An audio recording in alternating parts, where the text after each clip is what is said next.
যদি বিএনপি জামাতের বাইরে যদি আরো মুখ না থাকে, বিশেষ করে যাদেরকে দোসর বলা হয়, সেই দোসর ট্যাগ দেয়া দলগুলোর যদি উপস্থিতি একেবারেই না থাকে, মানে পাশ ফেল তো পরের কথা, আগে তো নির্বাচনটা করতে হবে।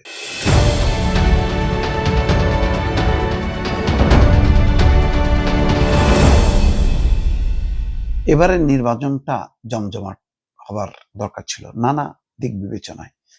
যেহেতু গত 15 বছরে ভালো নির্বাচন হয়নি, এবার একটা দৃষ্টান্তমূলক নির্বাচন হওয়ার দরকার ছিল। কিন্তু মনোনয়নপত্রই বাতিল হয়েছে 28%। এমনি তো আওয়ামী লীগ নাই, আওয়ামী লীগের সাথে জোটের অনেকে ভয়ে দেয়নি, তো তারপরও 28% প্রার্থীর বাতিল হয়েছে, স্বতন্ত্র বেশি, তারপরে আছে জাতীয় পার্টি। এটা ভালো নজির হলো না। বিএনপির 25, জামাত ইসলামী 10, নাগরিক পার্টি 3, ইসলামী আন্দোলন বাংলাদেশের 39, জাতীয় পার্টি জাপার 59, সিপিবির 25, স্বতন্ত্র 338 জন প্রার্থীর মনোনয়নপত্র বাতিল হয়েছে। বিএনপিরও কম না। তো যাক, বিএনপির বিকল্প আছে। বিএনপির ক্ষেত্রে অনেকে দলীয় মনোনয়ন জমা দেননি বলে বাতিল হয়েছে, এদের অনেকে বিদ্রোহী প্রার্থী বিএনপির ক্ষেত্রে। তো মানে মোটামুটি সুনজরে আছে, বোঝা যাচ্ছে বিএনপি জামাত ভালো। কিন্তু অনেক দলের অনেক মানুষের মুখ না থাকলে তাহলে যেটা হবে, অন্য পক্ষ বলার চেষ্টা করবে যে ওই তো বিএনপি জামাত, এরা সরকার, এরা বিরোধী, এরাই সরকার, ওরা বিরোধী।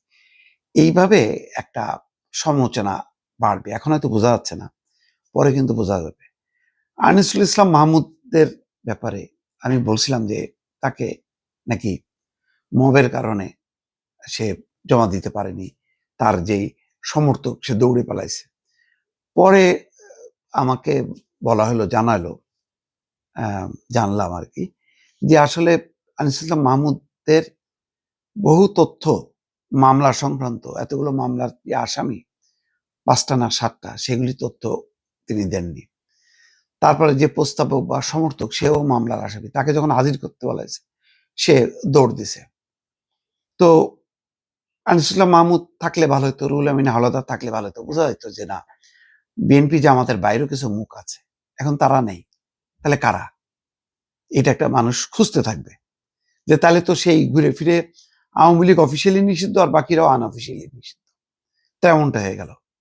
এখন এটা তো কেউ বিচার করবে না যে আনিসুল ইসলাম মাহমুদের কাগজপত্র ঠিক না, এটা ঠিক হয়নি। রুহুল আমিন হাওলাদারের ক্ষেত্রে যারা বড় নির্বাচন করছে, আজকে এসে তাদের কাগজপত্রে কি এমন ঝামেলা হলো যে বাতিল হলো?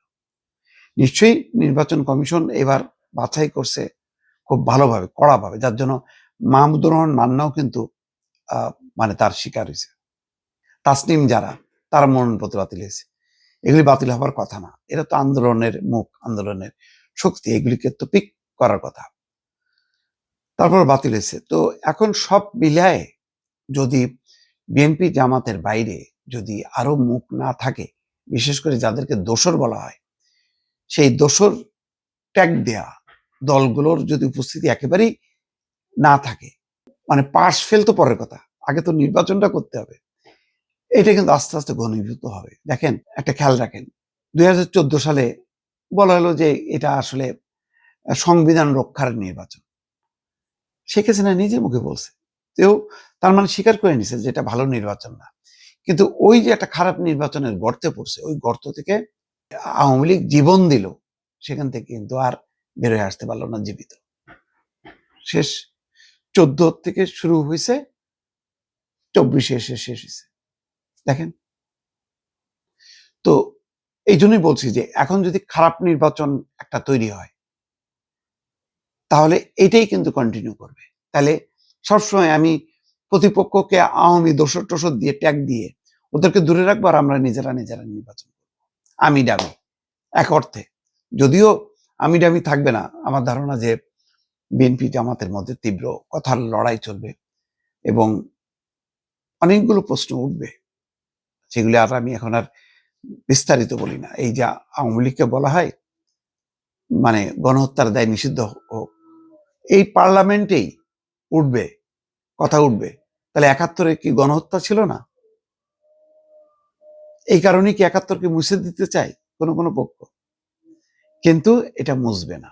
তো বিতর্ক আছে সামনে, কিন্তু আপাত দৃষ্টিতে নির্বাচনটা একটা জমজমাট নির্বাচন হওয়ার কথা ছিল, ফলাফল পরে, কিন্তু সেটা দুর্ভাগ্যজনকভাবে কতটা হবে এখন আমি বলতে পারবো না, বা মানে যারা টিকে থাকলো তাদের মধ্যে কতটা হবে। এর মধ্যে দেখা যাচ্ছে যে বিশেষ করে বিএনপি এবং স্বতন্ত্র যারা একটু ব্যবসায়ী, যারা প্রবাসী, তাদের নিয়ে ব্যাপকভাবে অপপ্রচার চলতেছে। তাদেরকে নানাভাবে হয়রানি করা হচ্ছে যাতে তারা টিকে থাকতে না পারে। তাহলে কেমনে হবে? মামলা দেওয়া হচ্ছে তাদের নামে। এরকম একাধিক আমি প্রার্থীর ক্ষেত্রে বলছি। তো নিশ্চয়ই নজর রাখছি। এই বিষয়গুলো দর্শক আপনাদের সামনে তুলে ধরবো। ভালো থাকবেন। আল্লাহ হাফেজ।